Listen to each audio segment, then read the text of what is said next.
Bienvenido a Contacto Directo. Muy buenos días, un gusto estar con usted y con la gran audiencia de este canal. Gracias, general. Usted y un grupo de asambleístas por Pichincha pertenecientes a varias organizaciones políticas han expresado su apoyo a la marcha plurinacional. ¿Por qué? ¿Qué significado político le atribuyen? En primer lugar, quisiera adherirme a este diagnóstico realmente triste que usted ha hecho de lo que sucede en el país y de la política reciente del país.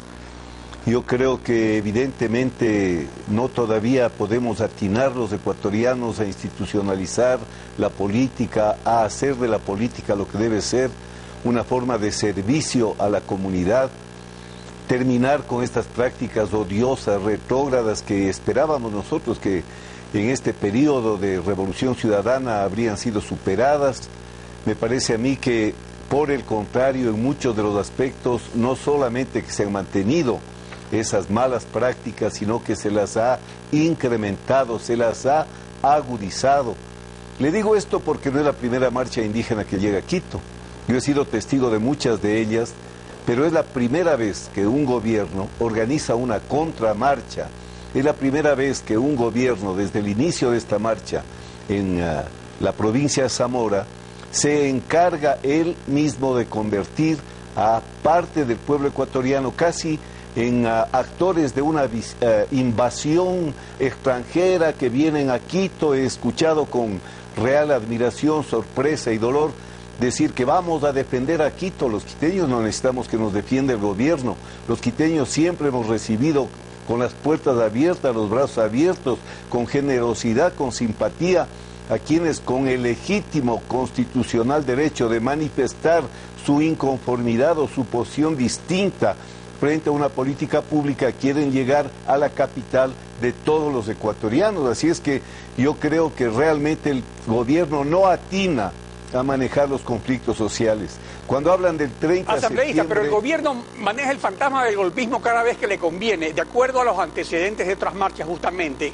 ¿Qué diferencia encuentra usted entre esta y las anteriores? Por ejemplo, con las que sirvieron para derrocar a Abdalá Bucaram y a Lucio Gutiérrez, porque esos antecedentes también son para poner nervioso a cualquier gobierno. Sí, lo que yo veo es que cuando hubo una marcha importante indígena en el gobierno del doctor Rodrigo Borja, llegó hasta Carondelet, fue recibida, hubo un encuentro tenso, por supuesto, pero llegaron a acuerdos y se terminó.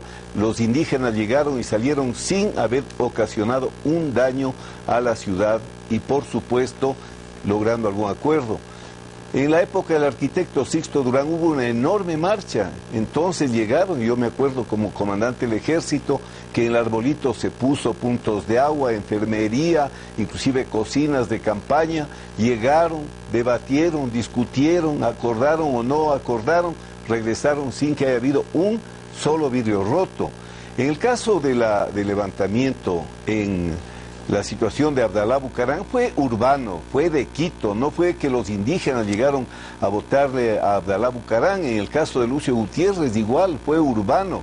No hubo una enorme presencia, no hubo marcha de indígenas hacia Quito. En el caso, en cambio, de la caída del presidente Maguad, entonces sí, fue una marcha de indígenas y militares, pero fue sorpresiva. Se produjo el día en que cayó el presidente. Esta es una marcha que viene anunciada con 20 días, que dicen a qué vienen, que más bien los indígenas en cada ciudad donde el gobierno levanta a sus movimientos adherentes para oponérsele, ellos vienen haciéndose a un lado, esquivando las confrontaciones. Entonces creer que una marcha así sea golpista, desestabilizadora, yo creo que no saben manejar conflictos. Esto ya pasó el 30 de septiembre, lo he dicho y lo repito. El 30 de septiembre lo creó el señor presidente de la República por su intemperancia, por ir a meterse al cuartel, por ir a abrir la camisa y pedir que le disparen.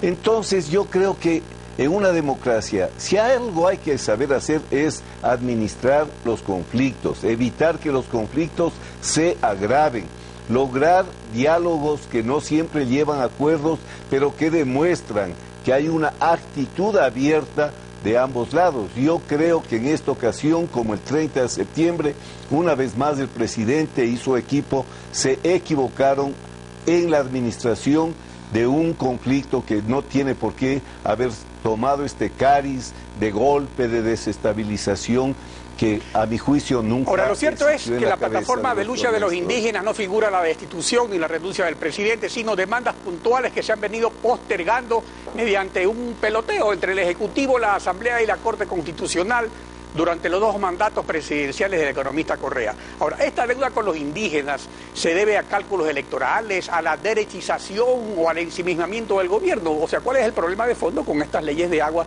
y de tierras que son las que específicamente tienen mayor prioridad para ellos? A mí me parece que es muy oportuna la posición del presidente de la CONAIE, del señor Cholango, al haber impedido que nadie quiera aprovecharse oportunistamente de su marcha. Ya los indígenas están cansados. Ellos han sido utilizados.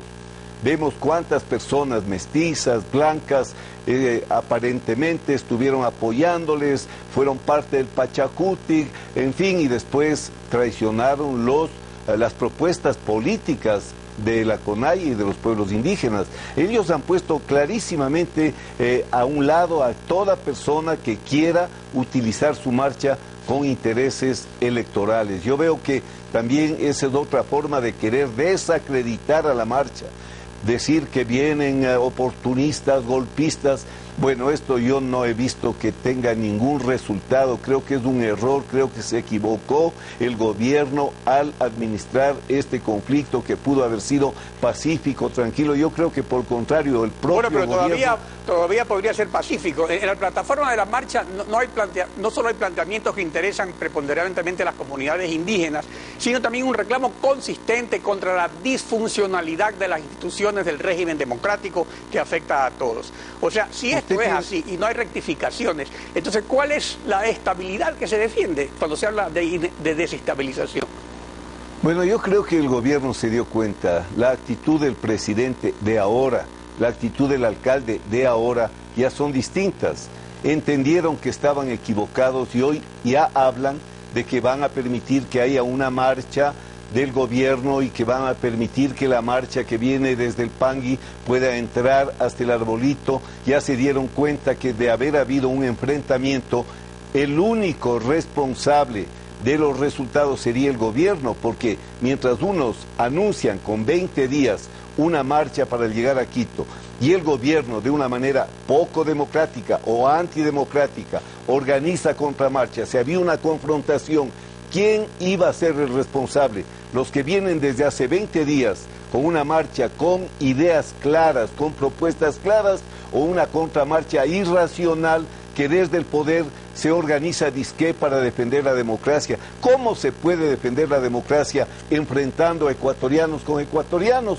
¿Cómo se puede defender a la democracia menospreciando al pueblo indígena que tiene tan larga trayectoria de luchas por la libertad, por la independencia, por la justicia en este país? Yo creo que sí han entendido el mensaje, veo que ya hablan de un modo distinto, veo que el alcalde ha adoptado una actitud razonable para evitar las confrontaciones. Creo que el mensaje ha llegado al gobierno y se han dado cuenta que podían haber cometido errores muy graves que les iban a causar daño político. Otro achaque a la marcha de parte del gobierno es que se la quiere utilizar con fines electorales. Pero si vivimos un régimen político que pretende legitimar todo con pronunciamientos electorales, y el presidente mismo proclama que vive en campaña electoral, entonces, ¿qué tiene de malo lo electoral?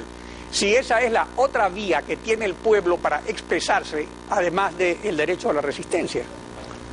Por supuesto que es legítimo que se haga una marcha política. Y he oído yo como la denostación, la acusación que es una marcha política. ¿Qué acto no es político cuando se refiere a políticas públicas? ¿Qué acto no es político cuando se refiere a los grandes temas como son la minería, el agua, las tierras, la institucionalidad, los procesos legales? Son actos políticos y los líderes políticos pueden ser obviamente líderes también electorales, porque a través de las elecciones de una democracia se opta por posiciones que permitan manejar políticas públicas desde la óptica de estos sectores, de modo que mientras el presidente vive en campaña, cualquier actividad que realicen otros sectores es denostado, es atacado, es injuriado. Yo creo por supuesto que los pueblos indígenas han sido claros. Esta no es una marcha para tener ya candidatos a la presidencia, a la asamblea. Hoy he visto que aquí en Quito está la ciudad entera grafiteada, Carrasco a la presidencia, Lourdes Esteban a la vicepresidencia, grafiteos hechos por los gobiernistas. Me parece que quieren aprovechar que esta marcha viene a Quito para decir que no tiene fines por el agua, por la minería, sino para ya presentar candidaturas. Eso nadie les va a creer. Y además, si lo hicieran, también sería legítimo. ¿Por qué no puede el señor Cholango aspirar a una presidencia de la República? ¿Por qué no puede Lourdes Esteban aspirar a la presidencia de la República? Ella es una asambleísta importante ahora. No hay razón para que haya tanta paranoia, tanto temor. Si ellos no se equivocasen al manejar los problemas del país, no habría habido 30 de septiembre, y yo veo que hoy que han sabido reconocer sus errores, va a ser un día pacífico. Yo espero que este día sea pacífico, no veo que vayan a haber enfrentamientos, no le convienen al país, seríamos perdedores todos, perdedor el gobierno, perdedor la marcha indígena, perdedora pues, y este día más bien sea un día cívico, un día en el que se expresen ideas, que cada cual defienda sus puntos de vista. Eso es democracia, que el uno diga mi punto de vista en el tema minero es este, y el otro lo diga de otra manera, no nos convierte en enemigos, no nos convierte en personas que tenemos que Claro, pero lo importante también es que este intercambio de puntos de vista no sea un diálogo de sordos, y lamentablemente es lo que se ha visto durante estos años. O sea que exponen sus puntos de vista, hay consultas en la Asamblea y finalmente llegan a acuerdos en la Asamblea, aprueban algo en la Asamblea, el presidente cambia todo, y cuando se exigen rectificaciones se entiende que se va a ir mucho más allá. Pero a estas alturas y con unas elecciones a corto plazo, las verdaderas rectificaciones deberían venir con los pronunciamientos electorales. Pero claro, lo que pasa es que, como usted bien plantea, no hay lugar al diálogo. El gobierno tiene una posición enclaustrada en las razones que cree tener. Mire, acabamos de aprobar una ley de fronteras para corregir una histórica actitud centralista, bicentralista que ha abandonado la periferia del país. En la comisión de la que soy parte, voto unánime. En el plenario, 115 votos a favor de esa ley. Llega al Ejecutivo, vetada totalmente, porque yo estoy ya haciendo lo que dice la ley que se debe hacer.